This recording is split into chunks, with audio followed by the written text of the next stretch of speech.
데살로니가전서 1장 1절에서 7절까지의 말씀입니다. 제가 봉독하겠습니다. 바울과 실로아노와 디모데는 하나님 아버지와 주 예수 그리스도 안에 있는 데살로니가인의 교회에 편지하노니 은혜와 평강이 너희에게 있을지어다. 우리가 너희 모두로 말미암아 항상 하나님께 감사하며 기도할 때에 너희를 기억함은 너희의 믿음의 역사와 사랑의 수고와 우리 주 예수 그리스도에 대한 소망의 인내를 우리 하나님 아버지 앞에서 끊임없이 기억함이니 하나님의 사랑하심을 받은 형제들아 너희를 택하심을 아노라. 이는 우리 복음이 너희에게 말로만 이른 것이 아니라 또한 능력과 성령과 큰 확신으로 된 것임이라. 우리가 너희 가운데서 너희를 위하여 어떤 사람이 된 것은 너희가 아는 바와 같으니라. 또 너희는 많은 환난 가운데서 성령의 기쁨으로 말씀을 받아 우리와 주를 본받은 자가 되었으니 그러므로 너희가 마게도냐와 아가야에 있는 모든 믿는 자의 본이 되었느니라. 아멘. 이 말씀에 큰 은혜가 있기를 원합니다. 오랜만에 뵙습니다. 물론 지난 주일에도 뵙고 새벽에도 뵙고 수요일이나 금요일에도 뵙습니다만은 그래도 이 자리에서 주일날 이렇게 뵙는 것은 정말 오랜만인 것 같습니다. 우리 성도님들이 기도의 후원 가운데 3주간의 연수 쉼의 시간을 가졌습니다. 바람도 좀 세고 그동안에 마음은 있었는데 한 번도 가보지 못했던 순교자들을 기념하는 순교기념관 몇 곳을 좀 돌아보고 그들이 가졌던 충성스러운 신앙의 행적들을 좀 마음에 새길 수 있는 시간들을 가졌습니다. 책도 보고 싶은 책들 많이 보지는 못했습니다만 그래도 두세 권 정도 같이 읽으면서 또 기도하면서 이런저런 생각들을 좀 많이 할 수 있는 그런 기회를 가졌었습니다. 멈춰야 비로소 보이는 것들이 있다, 그런 게 문구가 있는데 정말 그런 것 같아요. 천천히 가고 또 멈춰야 비로소 볼 수 있는 것들, 그래야 눈에 들어오는 것들이 있었던 것 같은데 이렇게 멈추고 또 천천히 움직이는 그런 시간들 속에서 미처 생각하지 못했던 것들을 생각하게 되고 미처 확인하지 못했던 것들을 확인할 수 있는 그런 은혜의 시간들이 좀 저에게 되었던 것 같습니다. 그리고 지난 주일이 연수 쉼의 마지막 날이었는데 명희 목사님께서 오셔서 말씀을 전하시는데 두 주나 이렇게 말씀을 전하시는데 얼굴을 한 번도 뵙지 못한다고 한다면 굉장히 큰 신뢰가 될 것 같다라는 어떤 마음이 있어서 지난 주일에는 와서 예배 인도하면서 성도님을 배울 수 있었던 겁니다. 오늘은 이제 모든 쉼의 연수를 다 마치고 설교까지 담당하면서 성도님들을 뵙게 되니까 더 마음의 감회가 좀 더 새로운 것 같습니다. 3주 떨어져 있었는데 어떤 분이 목사님 한 10년쯤 있다가 만난 것 같아요, 그렇게 말씀하신 분도 계셨는데 정말 이렇게 새롭게 느껴지는 그런 마음의 감회가 있습니다.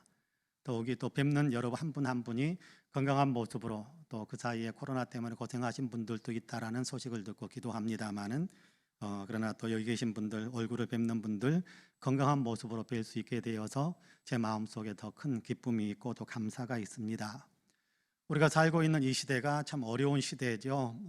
국제적으로도 그렇고 또 국내적으로도 그렇고 우리 환경과 여건도 만만치 않습니다.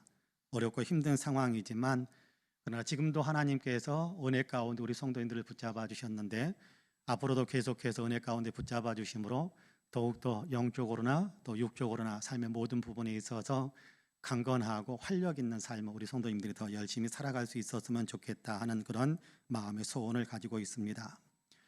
오늘 우리 교회 창립 43주년을 맞이하는 감사주일인데요.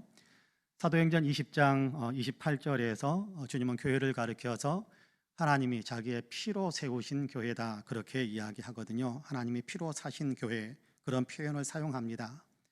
교회 하나하나는 주님께서 피값으로 세우신 교회다, 그런 의미죠. 우리 송파은혜교회도 주님께서 피값으로 세우시는 그런 교회입니다. 우리 송파은혜교회에 주님이 다스리시고 주님이 원하시는 일을 하도록 이곳에 세우셨습니다. 사람이 중심이 아닌 주님이 중심, 그렇게 43년의 시간 동안 주님께서 우리 교회를 주님의 몸된 교회로 붙들어 주시고 이끌어 주시며 주님께서 맡기신 사역들을 감당하게 하셨습니다.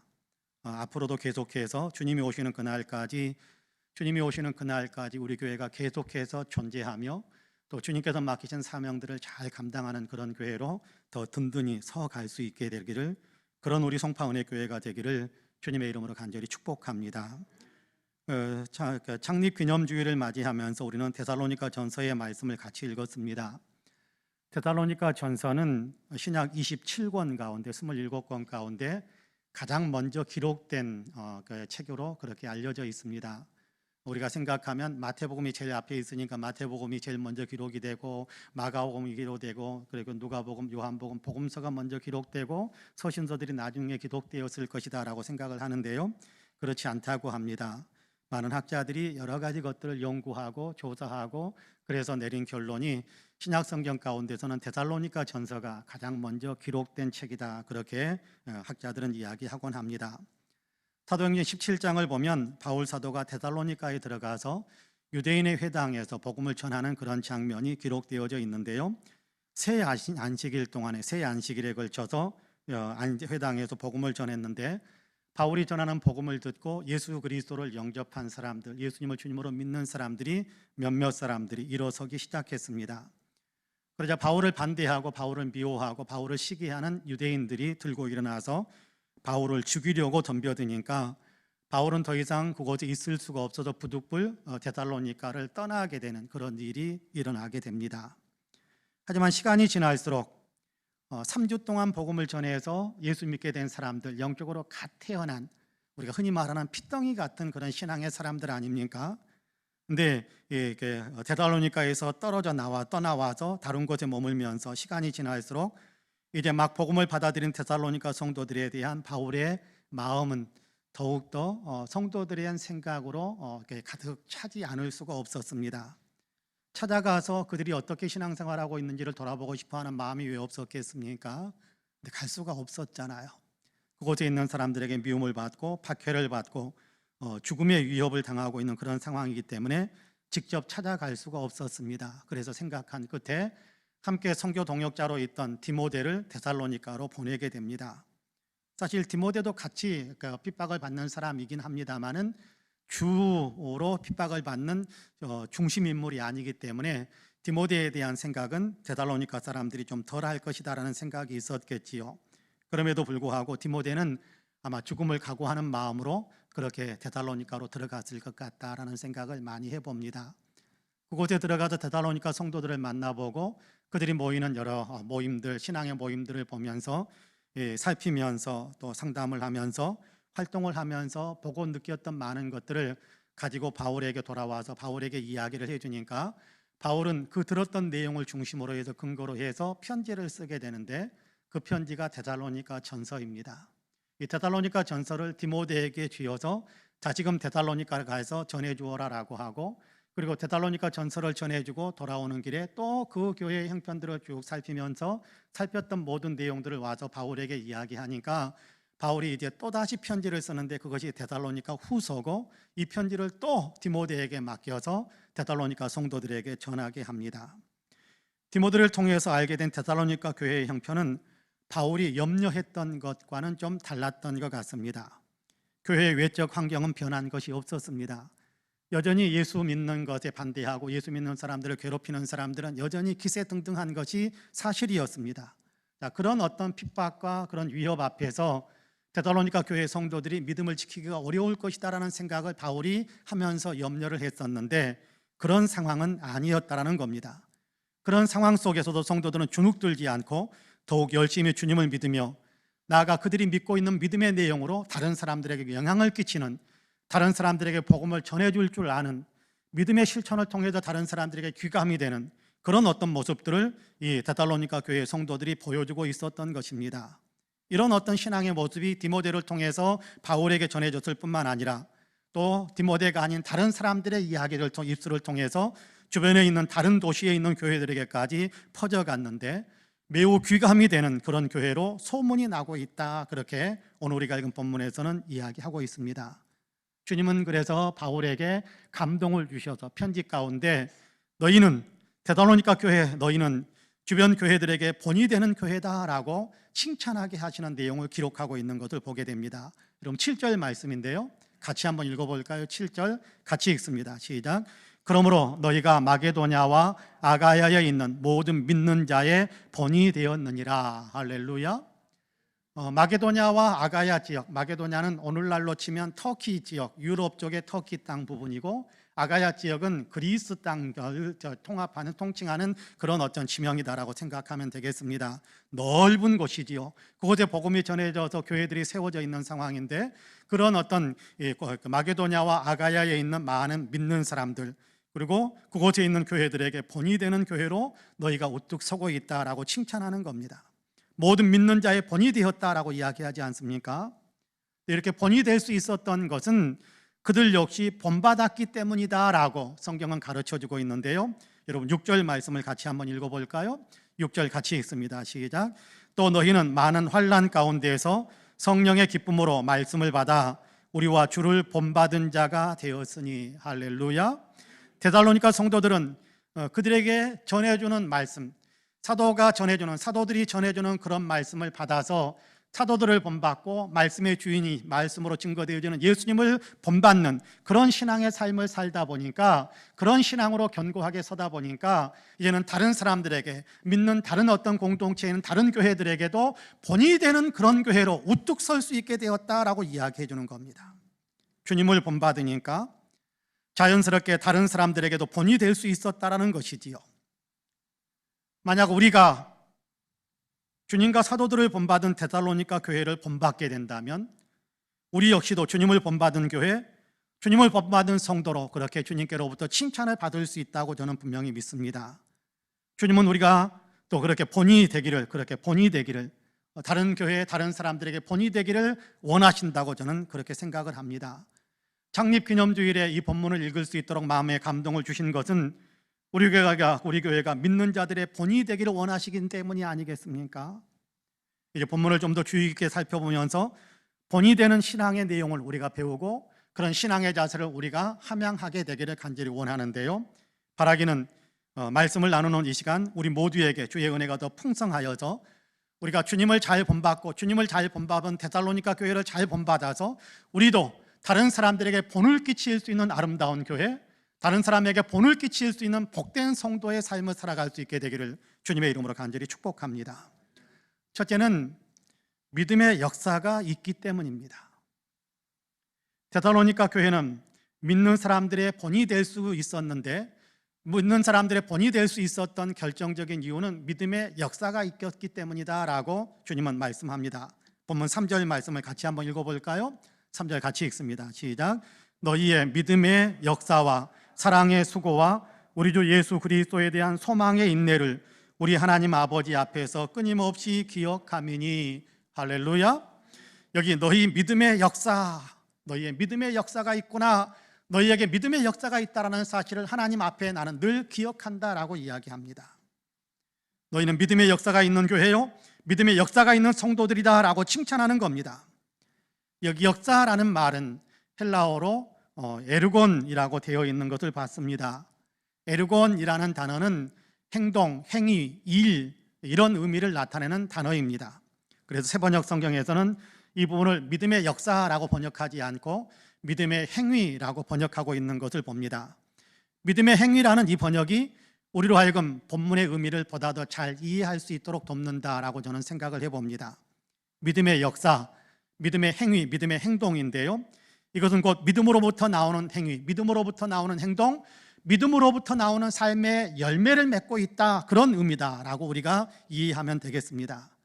데살로니가 교인들은 예수님을 믿기 때문에 삶이 변화되어져서 믿는 사람다운 삶의 열매들을 많이 맺고 있다라는 그런 의미입니다. 예수 믿기 이전에는 세속의 가치대로 살았지만, 그러나 예수님을 믿은 이후로는 예수님을 믿는 믿음, 예수님의 말씀을 따르는 그런 어떤 삶의 가치관을 가지고 그런 삶을 살아가기 시작했다라고 이야기하는 거죠. 이것이 믿음의 역사입니다. 예수님을 마음에 모셔드리니까, 예수님을 마음에 모셨으니까, 마음에 예수님이 계시니까 내 마음에서 예수님의 마음을 품게 된 것 아니겠습니까? 예수님의 마음을 품게 되니까 예수님께서 원하시는 그런, 예수님께서 기뻐하시는, 예수님께서 바라시는 삶을 구체적으로 행할 수 있게 된 것이겠지요. 생각과 말과 행동에서 예수 믿는 사람다움이 나타나기 시작하는 겁니다. 이것이 믿음의 역사요, 믿는 자의 본이 되는 그런 모습이 되는 겁니다. 여러분, 예수님은 어떤 삶을 사셨고 우리에게 무엇을 강조하십니까? 많은 것들을 우리가 이야기할 수 있겠습니다만 가장 기본적인 것이 되고 가장 핵심적인 것이 되고 가장 중심적이 되는 것이 있다고 한다면 사람을 사랑하는 것이다, 그렇게 우리는 이야기할 수 있을 것입니다. 예수님은 사람을 사랑하면서 사셨잖아요. 예수님은 사람을 철저하게 사랑하신 분입니다. 사람의 생명을 구원하기를 원하셨지요. 사람들이 더 좋은 삶을 살아갈 수 있도록 그렇게 사람들의 삶을 회복시키고 치유하시고 복을 주시는 분이셨지 않습니까? 나아가 예수님은 사람들의 영혼을 구원하기 위해 십자가에서 자기의 생명을 내어주시기까지, 십자가에서 죽기까지 하셨잖아요. 예수님을 믿는 믿음의 사람들도 예수님을 마음에 모셨으니까 예수님의 이 마음을 가지고 살아가는 것, 이런 삶의 구체적인 열매를 맺는 것, 이것이 믿음의 역사인 겁니다. 사람을 사랑하기에 생명을 살리는 복음을 또 사람들에게 나타내는 그런 삶을 살아가는 것이지요. 데살로니가 교인들에게는 그런 모습이 있었습니다. 특히 그들은 복음을 전하는 일에도 열심을 냈던 것 같아요. 오늘 우리가 7절까지 읽었습니다마는 8절에서는 이런 말씀을 들려줍니다. 여러분 같이 한번 읽어볼까요? 8절 시작.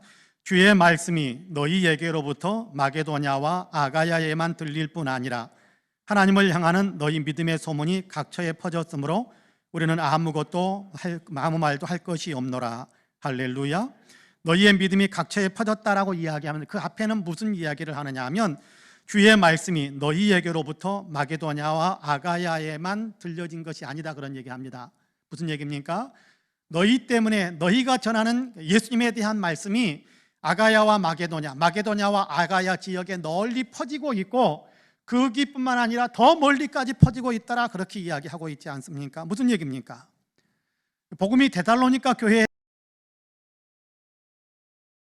교인들로 인해서 더 많은 사람들에게 전파되고 있다는 겁니다. 데살로니가 성도들이 다른 사람들에게, 다른 지역에까지 복음을 전하는 일들을 이루고 있다는 겁니다. 그들은 구원의 복음을 열심히 전하고 있다는 겁니다. 자기들이 받은 그 구원의 말씀, 이것이 좋아서, 이것으로 인해서 내가 구원받은 것이 너무 감사해서 이 구원의 복음을 이 데살로니가 시내에 살고 있는 다른 사람들에게도 이야기하고 또 다른 지역에 옮겨 다니면서 여행을 하거나 장사를 하기 위해서 이동해 다니거나 뭐 그런 일들이 있지 않겠어요? 그러니까 다른 지역에 다니면서까지 복음을 전하는 일들이 이루어지고 있더라라는 것입니다. 믿음의 역사가 있는 겁니다. 이렇게 믿음의 역사가 있는 교회를 주님은 모든 믿는 자의 본이 되는 교회라고 칭찬하시는 겁니다. 주님의 본을 잘 따르는 교회요, 모든 교회에게 귀감이 되어 모두가 다 따라가야 할 본보기가 되는 교회다라고 칭찬하시는 겁니다. 믿음의 역사를 이렇게 나타내면 주님께서 칭찬하시고 또 칭찬하시고 본보기로 내세워주시는 겁니다. 저는 우리 송파은혜교회도 본이 되는 교회로 칭찬받기를 소망합니다. 우리는 할 수 있습니다. 우리 안에 이미 주님을 모시고 있지 않습니까? 우리는 주님을 마음속에 모시고 있는 분이잖아요. 그렇잖아요? 우리가 주님을 마음속에 모시고 있잖아요. 예수님을 마음에 모시고 있기 때문에 예수님의 마음이 우리의 마음을 감동시키고 있는 것이 사실이지 않습니까? 이제 우리가 우리 안에 모신 예수님을 더 많이 생각하고 주님이 원하시는 삶을 살아가려는 마음에 무장하면 우리 역시 우리에게서 믿음의 역사들이 많이 일어나게 될 것입니다. 주님의 말씀을 삶에 적용하고 주님처럼 사람의 생명에 관심을 갖는 겁니다.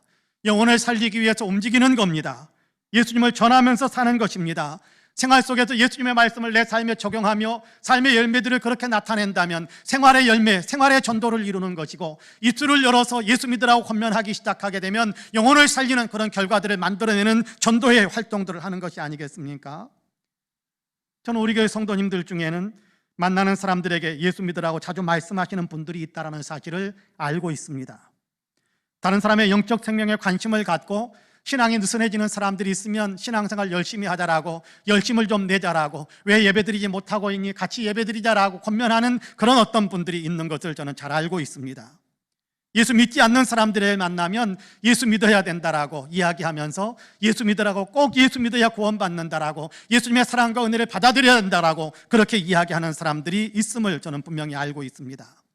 물론 요즘은 코로나로 인해서 사람 만나는 것도 쉽지 않고 복음 전하는 것도 만만치 않습니다만, 영혼에 대한 관심을 갖고 한 영혼을 구원시키기 위해서 위에서 기도하는 그런 간절한 기도를 드리고 있고, 종종 전화하면서 신앙의 권면을 하는 그런 일들을 행하는 것을 알고 있습니다.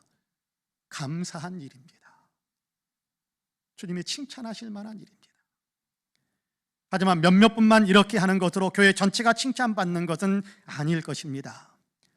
우리 교회 모든 성도님들이 이렇게 믿음의 역사를 일으키는 삶을 살아간다면 주님 우리 송파 은혜교회를 가리켜서 모든 믿는 자의 본이 되는 교회다라고 그렇게 칭찬해 주실 겁니다.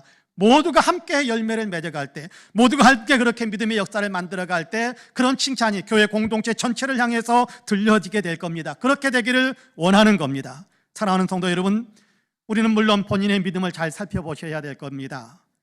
가족들의 믿음도 잘 돌보셔야 됩니다. 내 자녀들이 믿음 생활을 잘 하고 있는지, 정말 예수님을 믿는지, 정말 하나님을 만난 경험을 갖고 있는지 살펴보면서 자녀들의 믿음을 위해서 기도해주고 사랑으로 격려해 줄 필요가 있을 겁니다.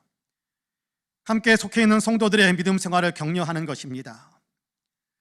나아가 아직 예수 그리스도를 믿지 않는 사람들에게 예수 믿으라고 복음을 전하기 위해 힘쓰고 애쓰는 것입니다. 그러면 우리는 주님의 본을 따르는 성도로 주님께 인정함을 받게 될 것이고, 그런 사람들이 모여있는 우리 교회는 주님께서 믿는 자들의 본이 되는 교회로 그렇게 칭찬을 해 주실 것입니다. 바라기는 저와 여러분 우리 모두는 주님께서 말씀하신 대로 믿음의 역사를 일으켜 믿는 자의 본이 되는 아름다운 교회를 만들어갈 수 있게 되기를 주님의 이름으로 간절히 축복합니다. 둘째는 사랑의 수고가 있기 때문입니다. 데살로니가 교회는 사랑의 수고가 있는 교회였습니다. 믿음의 역사도 있었고 또한 사랑의 수고가 있었기 때문에 주님은 이 교회를 믿는 자의 본이 되는 교회다 그렇게 칭찬하고 있습니다. 여러분 3절 말씀을 같이 한번 다시 읽어볼까요? 3절 같이 읽습니다. 시작. 너희의 믿음의 역사와 사랑의 수고와 우리 주 예수 그리스도에 대한 소망의 인내를 우리 하나님 아버지 앞에서 끊임없이 기억하미니. 할렐루야. 너희에게 믿음의 역사와 사랑의 수고가 있음을 기억한다라고 말씀합니다. 믿음에는 반드시 역사가 나타나야 됩니다. 행함이 없는 믿음은 죽은 믿음이다라고 했습니다. 그러니까 믿음에는 반드시 역사, 믿음에는 반드시 예수 믿는 것 같은 예수 믿는 사람으로서의 삶의 변화의 열매들이 나타나야 됩니다. 이것이 믿음의 역사인데, 예수님을 믿는다면 예수님처럼 살아가는 삶의 변화가 나타나는 것이 당연히 따라야 됩니다. 사랑도 그렇습니다. 사랑한다면 당연히 사랑하는 표시가 나타나야 합니다. 사랑하고 있음의 증거는 수고를 마다하지 않는 겁니다. 수고를 마다하지 않는 겁니다. 여러분께 세상적인 사랑 속에서도 사랑하는 대상을 위해서 수고하고 또 뭔가 더 주려고 하는 것이 사실입니다. 영적인 사랑에 있어서도 더더욱 그렇습니다. 수고를 아끼지 않는 것입니다. 사랑한다면 당연히 사랑하는 표시가 나타나게 되는데, 사랑하고 있음의 분명한 증거는 수고하는 것이죠. 위에서 수고하는 것. 사랑한다면 그 사랑하는 대상을 위해서 수고하는 겁니다. 사랑하는 것을 가리켜서 성경에서는 또 다시 짐을 져주는 것이다 그렇게 표현하기도 하는데요, 사랑하는 대상에 그 짐을 대신 져주는 것이지요.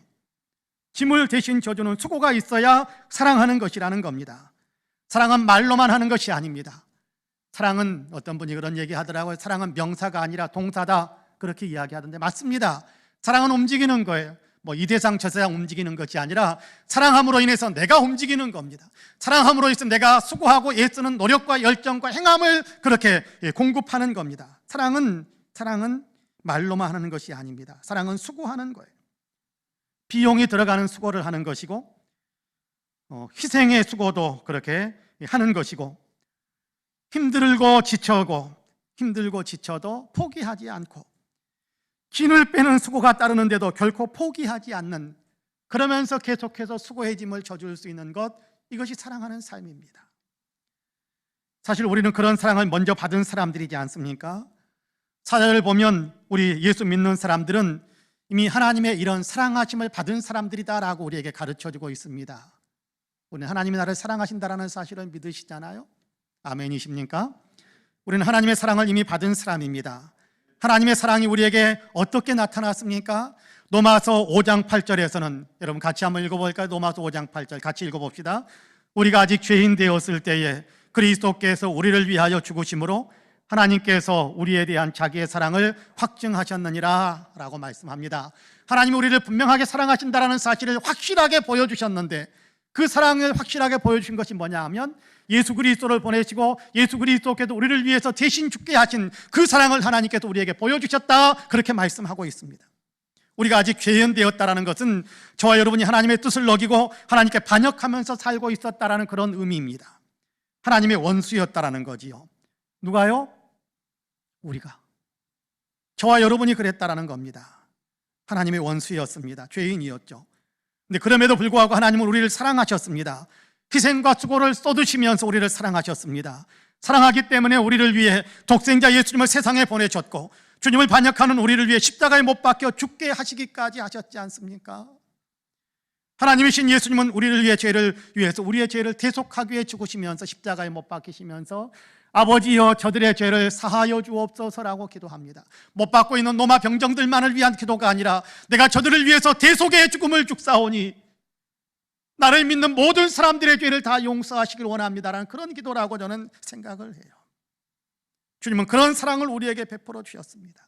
내 죄 때문에 예수님이 죽으시면서 주님은 주님을 죽게 만드는 그런 죄를 가지고 있는 나를 향해서 나를 위해서 아버지께 주님 저를 용서해 주옵소서라고 기도하면서 희생하는 그런 수고하는 그런 사랑을 우리에게 쏟으셨고, 그런 사랑을 우리는 이미 받은 사람들이라는 겁니다. 이런 사랑을 받은 우리에게 주님은 내가 너희를 사랑한 것 같이 너희도 서로 사랑하라 그렇게 말씀하지요. 너희가 서로 사랑해야 내 제자라는 사실을 내가 알게 될 거야, 사람들이 인정하게 될 거야 그렇게 말씀합니다. 요한복음 13장 34절과 35절 말씀인데요, 여러분 같이 한번 읽어보겠습니다. 시작. 새 계명을 너희에게 주노니 서로 사랑하라. 내가 너희를 사랑한 것 같이 너희도 서로 사랑하라. 너희가 서로 사랑하면 이로써 모든 사람이 너희가 내 제자인 줄 알리라. 할렐루야. 주님의 제자이니 주님의 몸된 교회가 되었으니 이제 서로 사랑하라라는 겁니다. 어떻게요? 내가 너희를 사랑해 준 것처럼 너희도 그렇게 서로를 사랑해라 라고 이야기하는 겁니다. 이렇게 서로 사랑하는 것이 주님을 믿는 사람이요 주님의 몸된 교회임을 나타내는 표시다라고 말씀하세요. 데살로니가 교회에는 이런 사랑이 있었답니다. 데살로니가전서 4장 9절의 말씀인데요, 여러분 같이 한번 읽어볼까요? 4장 9절 시작. 형제의 사랑에 관하여는 너희에게 쓸 것이 없음은 너희들 자신이 하나님의 가르치심을 받아 서로 사랑함이라. 할렐루야. 교회 안에서 성도들이 서로 사랑하고 있답니다. 서로의 짐을 져주면서 서로를 위해 수고하는 것을 마다하지 않는 사랑을 실천하고 있답니다. 이 교회에, 특별히 교회에 새로 들어오는 사람들이 있으면 그들을 돌보는데 수고를 아끼지 않고 있답니다. 그러므로 주님을 닮은 교회로, 다른 교회들보다 본이 되기는 그런 교회로, 다른 소교회들에게 본이 되는 그런 교회로 주님께서 들어서 칭찬하시면서 본받으라라고 말씀하시는 겁니다. 저는 우리 교회도 이렇게 사랑의 수고가 풍성한 교회가 되어 주님의 칭찬을 많이 받게 되기를 소망합니다. 사실 우리 교회도 사랑을 실천하기 위해서 애쓰는 그런 면들이 많이 있음을 우리 성도님들도 알고 계시리라고 생각합니다. 코로나로 인해 어려움을 겪고 있는데요, 특별히 우리보다 더 어려움을 겪고 있는 이웃교회의 목회자들에게 많은 것은 못 되지만 2년 연속으로 생활 속에서 그들의 생활에 좀 도움이 되도록, 생활이 어려워지지 않도록 약간의 재정적인 후원을 나누는 그런 사랑을 실천할 수 있었습니다. 이런 일을 할 수 있게 하신 하나님께 영광을 올려드립니다. 뿐만 아니라 교회 안에서도 성도가 성도를 사랑하는 모습을 저는 자주 봅니다. 자기 중심으로 살지 않고 다른 사람을 배려하는 분들이 있음을 봅니다. 아픈 사람들을 보면 자기가 더 가슴 아파하는 그런 모습들을 보기도 합니다. 생활이 어려운 분들을 위해 기꺼이 물질적 도움을 베푸는 분들도 있고 먹을 것을 나누어 주는 그런 분들도 있음을 봅니다. 자기의 시간을 쪼개고 자기의 물질을 쪼개어 나누는 희생과 헌신을, 그런 사랑을 실천하는 그런 분들을 많이 보고 있습니다. 자랑스러운 분들입니다. 하지만 이렇게 몇몇 분만의 사랑만으로 교회 전체가 사랑의 수고를 하는 교회다라고 그렇게 칭찬받기는 어려울 것입니다. 교회 전체가, 모든 성도님들이 서로가 서로를 사랑하는 수고를 할 수 있어야 합니다. 그래야 사랑의 수고가 있는 교회다라고 주님께 칭찬을 받을 수 있을 거예요. 그렇습니다. 여러분, 교회를 사랑하시기를 바랍니다. 교회를 사랑하기 때문에 교회 사랑의 수고를 여러분 마다하지 마시기를 바랍니다. 옆에 있는 성도들, 옆에 있는 형제 자매들을 위해서 사랑의 수고하는 것을 마다하지 않게 되기를 원합니다. 사랑하는 성도 여러분, 주님의 사랑을 이미 받은 우리임을 기억하셔야 합니다. 우리를 사랑하신 주님이 내가 너희를 사랑한 것 같이 너희도 서로 사랑하라라고 말씀하신 것을 항상 기억하셔야 합니다. 사랑은 수고하는 것입니다.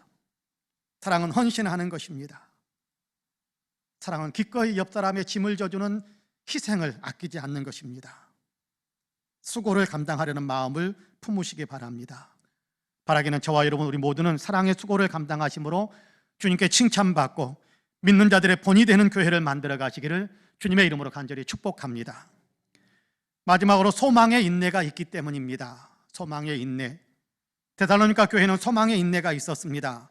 믿음의 역사와 사랑의 수고가 있고 또한 소망의 인내가 있기 때문에 본이 되는 교회다라고 칭찬을 받고 있습니다. 본문 3절 말씀을 여러분 다시 한번 같이 읽어볼까요? 같이 읽습니다. 시작. 너희의 믿음의 역사와 사랑의 수고와 우리 주 예수 그리스도에 대한 소망의 인내를 우리 하나님 아버지 앞에서 끊임없이 기억하미니. 할렐루야. 믿음으로부터 나오는 행함의 열매가 있고 사랑에서 나오는 구체적인 수고가 있다라고 하시면서 나아가 소망 가운데 나오는 인내가 너희에게 있다. 그래서 이 모든 것을 주님이 기억하신다라고 말씀합니다.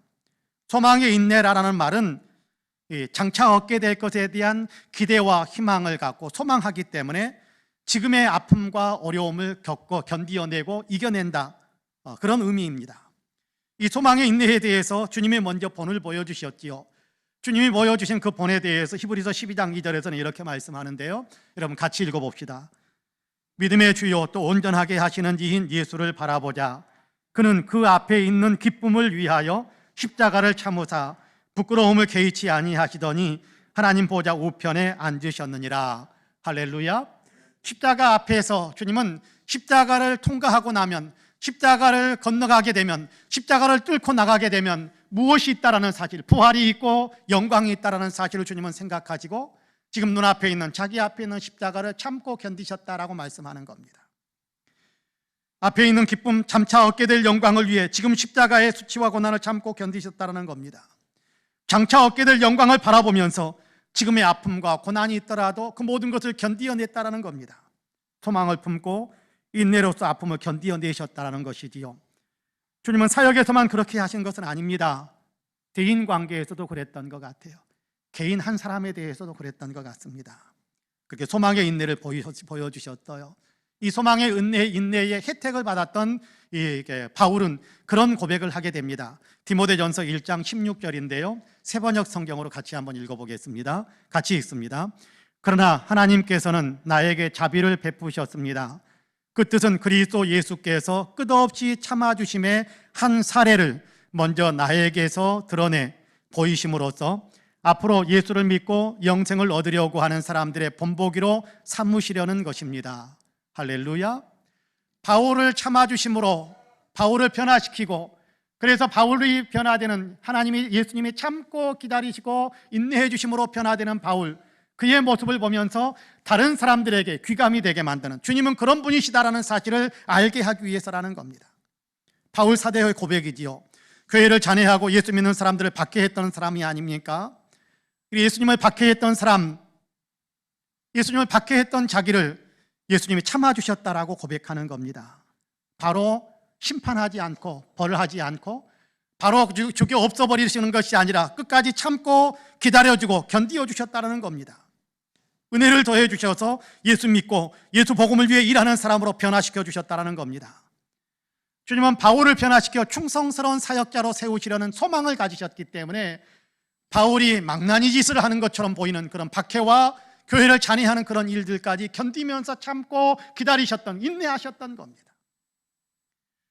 바울은 후에 주님께서 나를 이렇게 참아주셨기 때문에 내가 이렇게 변화될 수 있었다는 사실을 알고서 고백하면서 자기 자신도 주님의 그 기다리시는, 참아주시는 그 소망 가운데 인내하시는 그 마음을 배우게 됩니다. 그래서 그의 선교 사역 가운데서 그의 인내의 모든 것들을 발휘하는 것을 보게 됩니다. 특별히 데살로니가 교회에서도 큰 환난을 겪었었는데, 그는 자기를 괴롭히는 유대인들을 향해서 맞짱 떠서 싸우는 것이 아니라 참고 견디었습니다.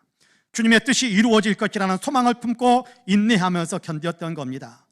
이렇게 인내하는 바울의 모습을 본 데살로니가 교회 성도들도 소망 중에 인내하는 바울의 믿음을 배우게 된 겁니다. 그래서 예수님을 닮아가게 된 거지요. 사실 데살로니가 성도들은 예수 믿기 쉽지 않은 상황 속에 있었던 것 사실 아닙니까? 바울 사도가 새 안식일에 복음을 전하다가 부득불 도시를 떠나야 했었지 않아요. 바울이 박해를 받았기 때문에, 그 박해를 더 이상 견디어낼 수 없었기 때문입니다. 바울을 박해했던 사람들이 바울이 떠났다고 해서 예수 믿고 있는 사람들, 바울의 복음을 통해서 예수 믿게 된 사람들을 그냥 그대로 그래 너희 열심히 믿어라고 격려했을까요? 아니요. 바울을 박해했던 것 그 이상으로 예수 믿는 사람들을 박해했을 것입니다. 영적으로 갓 태어난 영적 아이들, 피덩이 같은 아이들이 아닙니까? 영적으로 견디기 어려웠을 겁니다. 그런데 그럼에도 불구하고 그들은 예수 믿는 믿음을 굳게 지킵니다. 예수님이 다시 오실 것이다라는 소망을 가졌기 때문입니다. 천국과 부활에 대한 소망을 가졌기 때문에 지금 자신들의 삶에 밀려오는 그 핍박과 환난을 견디어낼 수 있는 힘을 발휘한 것입니다.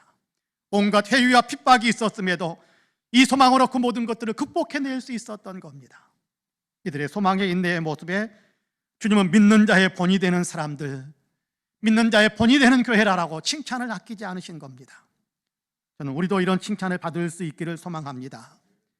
이런 인내, 소망의 인내를 가진 교회, 소망의 인내를 가진 믿음의 사람이라는 칭찬을 받을 수 있게 되기를 축복합니다.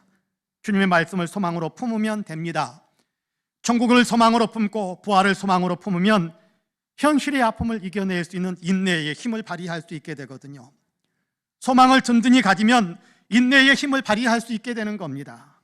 주님의 약속의 말씀을 믿고 말씀대로 이루어질 것이라는 소망을 품으면 현실이 아무리 힘들다고 할지라도 견디어낼 수 있는 힘을 발휘할 수 있게 되는 겁니다.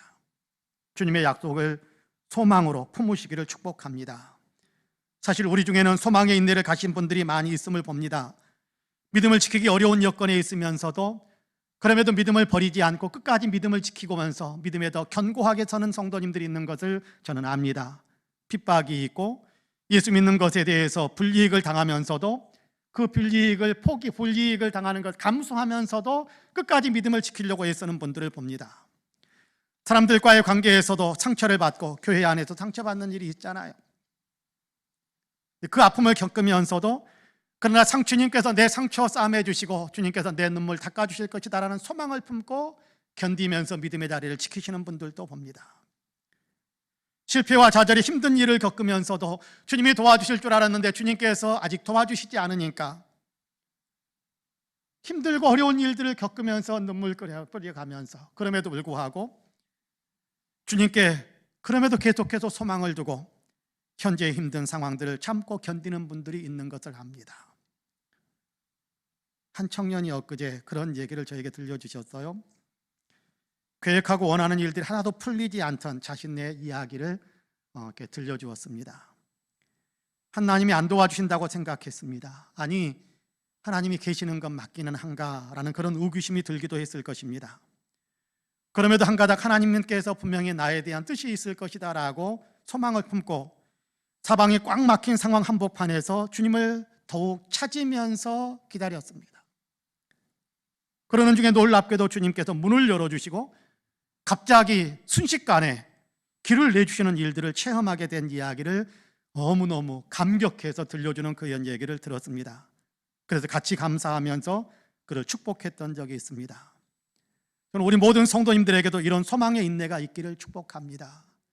안 된다, 못한다, 안 될 것 같아, 그런 생각이 밀려들었지만 그럼에도 불구하고 이런 꿈을 꾸게 하시는 주님의 분명한 뜻이 있을 것이다, 주님의 계획이 있을 것이다 라는 그거 하나 붙들고 참고 견디고 주님의 은혜의 품에 더 깊이 안기기 위해서 더 성경 읽고 더 말씀 묵상하면서 주님께 기도했더니 주님께서 정말 순식간에 갑작스럽게 그런 역사를 만들어 가시더라는 거예요.